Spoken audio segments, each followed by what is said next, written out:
Hello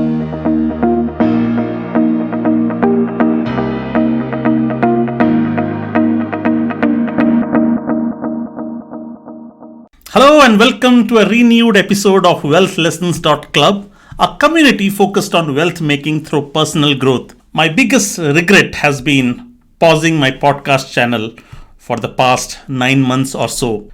I realized no matter how busy I am, I shouldn't have done that. I got busy because I got new responsibilities in my day job and I was all focused into that new role, wanted to do it really well. I did succeed. However, there was this growing void within me which was making me hollow and making me dissatisfied. I realized how much I miss making videos, whether or not anybody watches these videos, but it gives me satisfaction when I am able to share anything that I think passionately about. So with a renewed commitment to that passion of mine, I'm here with a new podcast episode and a little bit of rebranding on what the mission is going to be for my podcast channel. So the focus of this podcast channel is wealth making through personal growth. One of my favorite quotes in relation to this subject comes from Jim Rohn, and he says, "Set a goal to become a millionaire for what it makes of you to achieve it. Do it for the skills you have to learn and the person you have to become."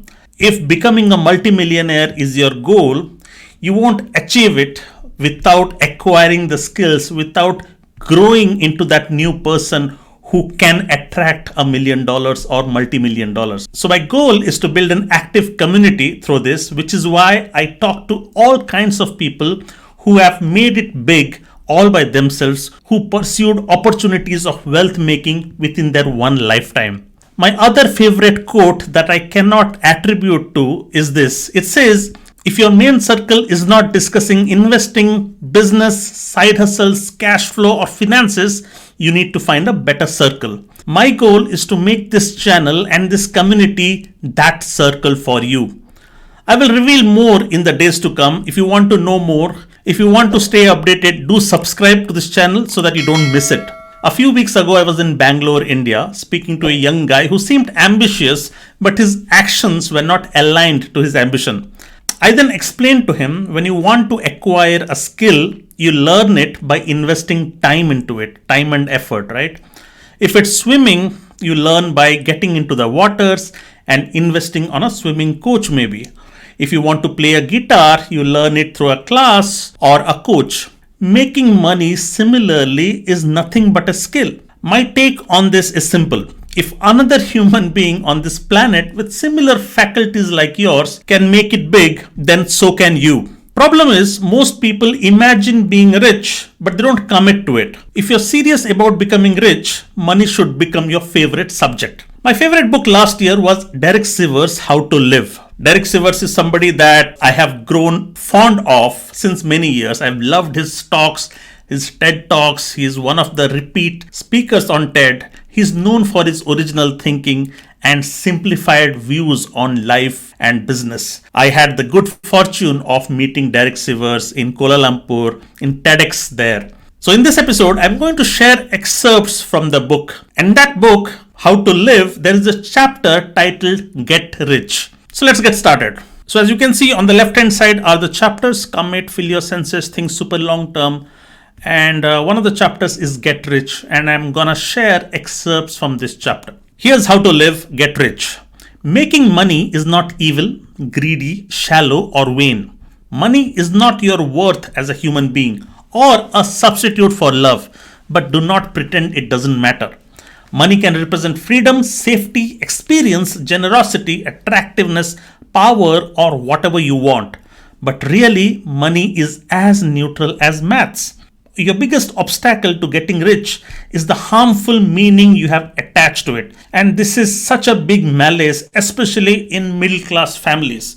As middle class families from India or anywhere in the world, this is common. If you are raised in a middle class family, then ambition, money is not a subject that is looked upon highly. So mostly we are told to, in hushed tones, to not talk about money. Money is always looked upon as a source of malice, the rich, only the others make money, and the drive or ambition to make more money is looked down upon. The topic of money is usually uncomfortable. So mostly the conversation that happen is, okay, get education, get a stable job, and then live below your means and stuff like that. And that is the biggest obstacle to getting rich. Your biggest advantage can be projecting a helpful meaning into it. Make it mean you are on the right path, make it a game. Money is nothing more than neutral exchange of value. Making money is proof that you are adding value to people's lives. Aiming to get rich is aiming to be useful to the world. It's striving to do more for others. So this was also a big aha moment for me a few years ago when I realized, you know what? Your measure of your income is the measure of your value that you bring to the world. Because what you earn is the reward for the value that you give to the world. And this has been my lesson, my life lesson also, that I learned very late in my life. Serving more, sharing more, contributing more, the world rewards you for creating value. Pursue wealth because it's moral, good, and unlimited. Unfortunately, this is not the definition that is taught in a middle class family. To get rich, don't think about what's valuable to you. Think about what's valuable to others. To do the opposite is the cliche of a starving artist, creating something that's valuable to you but not to others. And this is a trap a lot of passionate people fall into. They try to sell something to others that they are devoted to themselves, right? But they don't pay attention whether or not what they are so fond of is also being replicated or validated by the market or by others. If you like your own painting, that does not mean others like it too. You have to figure out the value that you're offering has to be purposeful or useful to the people whom you are selling to. Money does not care about your race, gender, education, physique, family, or nationality. Anybody can be rich. And this is exactly what I said earlier. If another human being on this planet with the same faculties as you can make it big, so can you. Someone always will, so it might as well be you. Making money is a skill like any other thing. Learn it and practice it as you would anything else. Money is a great motivator. It works better than force, rules, punishment, or appealing to generosity. Great art has been created in pursuit of profit. With every business idea you have or hear, do the math to run the projections and implications. Study profitable companies the way an artist studies great art. Apply their best techniques to your own pursuit. Doing the math helps you think critically, be realistic, and make better decisions. The world is full of money. There's no shortage. So capture the value you create. Charge for what you do. Be fully committed to getting rich or it won't happen. This is again one of the biggest lessons. I think the biggest lesson for me. As I said, most people have a wishful thinking towards being rich. Ask them, yes, I would want to be successful. Ask them what's the number that they have in mind. They're very vague about it. $1 million maybe. But when you have such vague notions about what you want to achieve, no matter whether it's money or anything in life, it does not show your commitment. If you're not fully committed to getting rich, it just won't happen. Adjust your self-image so that you congruently feel that you should and will be rich. And this is a problem with most of our goals. The goals, the bigger ambitions are always in the future, right? You want to achieve something which is not yours today. And since you haven't had that ever before, your self-image subconsciously does not believe that ambition could be yours. Your self-image always doubts that future. The grander the future is, the more difficult your self-image has to accept it. If I say today, I wanna own a Ferrari in the next 7 to 8 years, my self-image, my subconscious mind finds it really difficult to articulate or imagine because I never had a Ferrari before. And Ferrari is always looked upon as something that is distant and meant for privileged people, the wealthier people. And since I've never been privileged and wealthier, my self-image does not adjust well. And that's exactly what you need to do. You need to adjust your self-image so that it can congruently feel that you should and will be rich. This is massive, right? And the role of this self-image is massive. If you subconsciously do not feel you deserve it, you will sabotage your pursuit. But if you truly feel you deserve it, you will do whatever it takes. So adjust your self-image first. Don't aim to just be comfortable. You don't make the world a better place by just getting by. If you aim to be comfortable, you will never get rich. Aiming to be rich makes you think bigger, which is more exciting, more fun, and less conventional since most people don't think big. The world needs more boldness. Refuse the comfortable addiction of a steady paycheck. Boldly jump on opportunities, take risky actions, create your own business. Instead of thinking of customers as leading to a sale, think of each sale as leading to a lifelong relationship with a customer. Use other people's ideas. Ideas are worth almost nothing. Execution is everything. The world is filled with ideas, yet so few take action and make them happen. Better to be filled with action than ideas. Boring industries have little competition since most people are seeking status in glamorous new fields. And again, this is a very common attitude one has a tendency to fall upon. Anything that is new and shiny and the world is moving towards it, you tend to also follow that. If it is Web 3.0, if it is NFT, if it is crypto, because all the attention and the spotlight is on those topics, you also tend to be there. However, if you step back a bit, you will see opportunities in nondescript places, in opportunities where nobody has put in any attention. There is this very successful entrepreneur in the US who runs 1800 Got Junk, which is worth $300 million. You know what the business is? He just lifts garbage from people's homes and dumps it in the right place. You see the massive opportunity in garbage collection, which I don't think has a lot of competition, right? But that's where the money is. So this is exactly what Derek is trying to say here. Boring industries have little competition since most people are seeking status in glamorous new fields. Find an old industry and solve an old problem in a new way. Your innovation might be behind the scenes, like owning the entire supply chain. Avoid difficult business problems. Your time is more profitably spent doing what comes easily to you. Avoid competition. Never be another contender in the crowd fighting for scraps.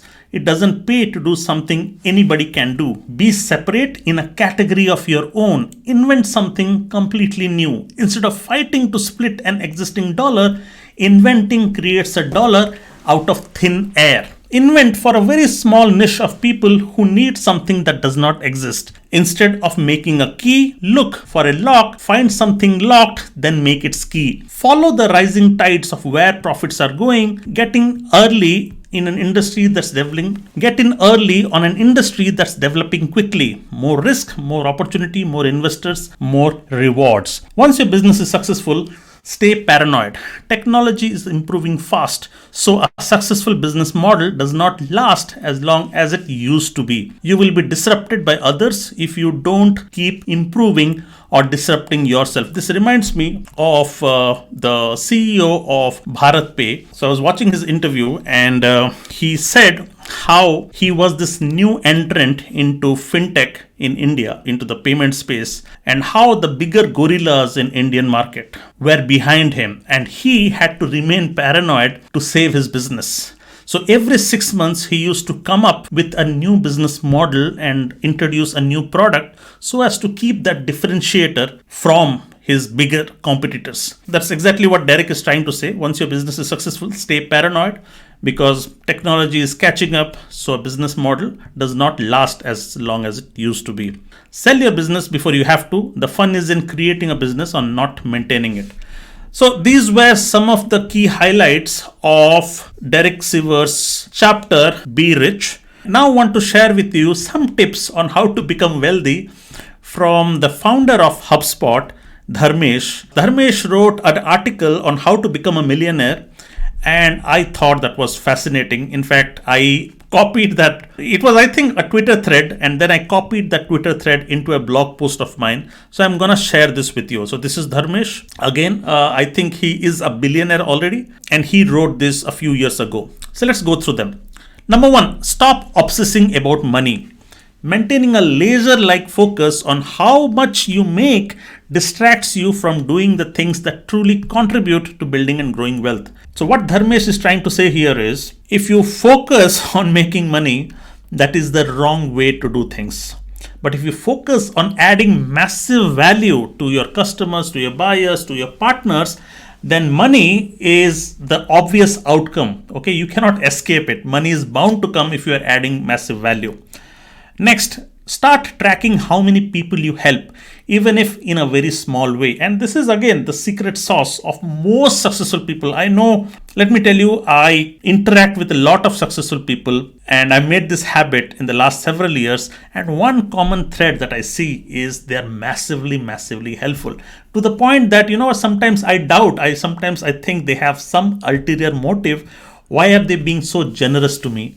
And then I later realized that, there are these commoners like us, and then there are these people in a different zone. So these people, they track their life on how much impact and help they are doing for others. By doing so, they're triggering the most powerful force, the power of reciprocation. Because they have this habit of helping everybody else, eventually everybody else gets to help them in return through the power of reciprocation.